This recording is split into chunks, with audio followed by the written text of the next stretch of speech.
Hey guys, so I'm back again.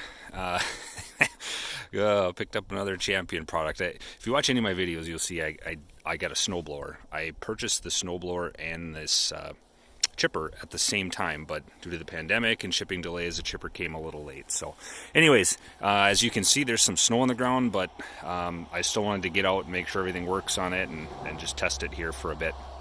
So it's a Champion. I think it's the model 200-905. It's got the 3-inch chipper capacity, and then so the chipper would be here, and then your shredder bin is up here, and the shredder bin can handle 1/2 inch. So that's your twigs and leaves and other things can kind of go in the bin up there. This isn't one of those things where I would particularly use it all the time, but I happened to be talking to the neighbor, and he's like, well, if you want to go in on one, and then so that's when I said, well, I'll tell you what, I've been a fan of Champion, and he's like, I don't care. So here we go. So now I can, neighbor and I can share it, and a little less investment for me, so it all worked out well. This has the, oh geez, that's some bad glare, sorry about that. It's got the 224cc Champion engine. My snowblower and a couple other products I have that same engine.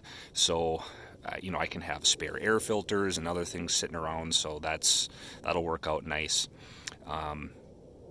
So I do like that feature. Go check this side out. It's got 12-inch run flat tires, so they're just the plastic wheels, which certainly make transportation on firm ground easy. If you were in the mud, I'm not sure. The 12-inch of ground clearance there is certainly going to be nice, but maybe some bigger pneumatic tires could be helpful too. Not that I'm going to be taking this thing off-roading much. On the back side, you have a clean out port here on the back. So this is the back cover for the flywheel. So if you put something too big in there, or maybe something too hard and it got jammed, all you have to do is take out these 3 nuts here, or 3 bolts, pop this off, and then you have quick access to the flywheel. Carrying handle here, so basically just tip her backwards and then you can roll it wherever you want. And this thing actually rolls very nice, so that's not a big deal at all. The output is on the back here, and it's got an adjustable deflector chute.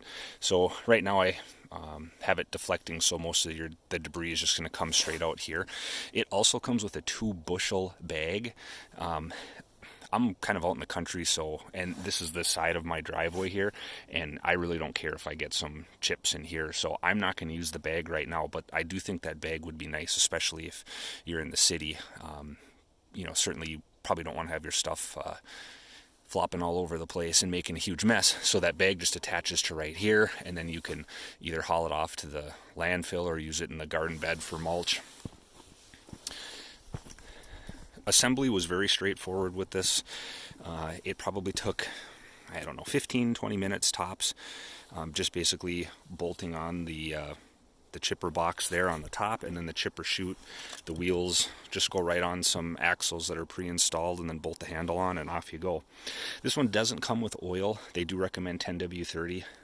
Not a big deal for me. I do all my own oil changes anyways, so I had plenty of oil sitting around. So just added some oil, put in some 91 non-oxy, and we're set to go. Interesting thing about this, at least I found interesting, I've never owned a chipper before, so I wasn't sure what to expect. But you've got an on-off switch, your fuel on and off, and then your choke. Now most of these Champion engines would have your throttle right up here, but notice there isn't one, and that's because this thing has to run at full throttle.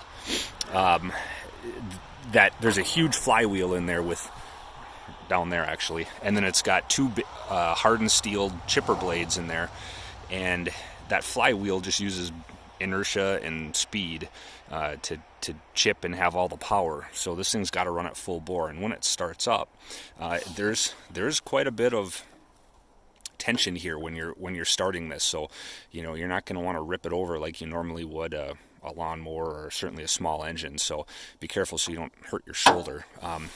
But I just started up a minute ago and didn't have any issues. So it's quite loud. I'll apologize for that ahead of time. But I just want to put some branches and some twigs through here. So this can handle up to 3 inches. The biggest branch that I have here just measured at just over 2 inches. So I'll be testing close to the capacity, but I just want to show you kind of what it can handle here. So I'm going to try to put you on the tripod, readjust things here, and then I'm going to start this guy up and we'll give you a listen.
So anticlimactic, but when it spools down there, it does take a little bit to sort of calm down.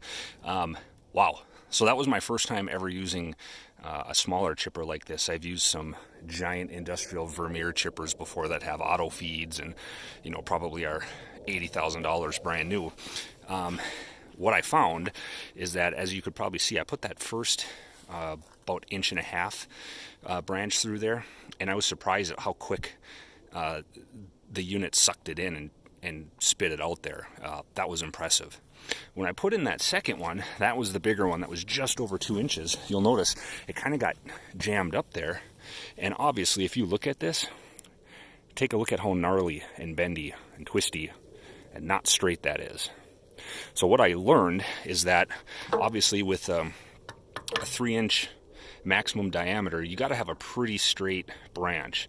So what I'll do is, I got my pruning shears over there, is all I'm going to do is just sort of prune the middle of this, cut it in half, and then I can refeed it back through here, and that should alleviate that.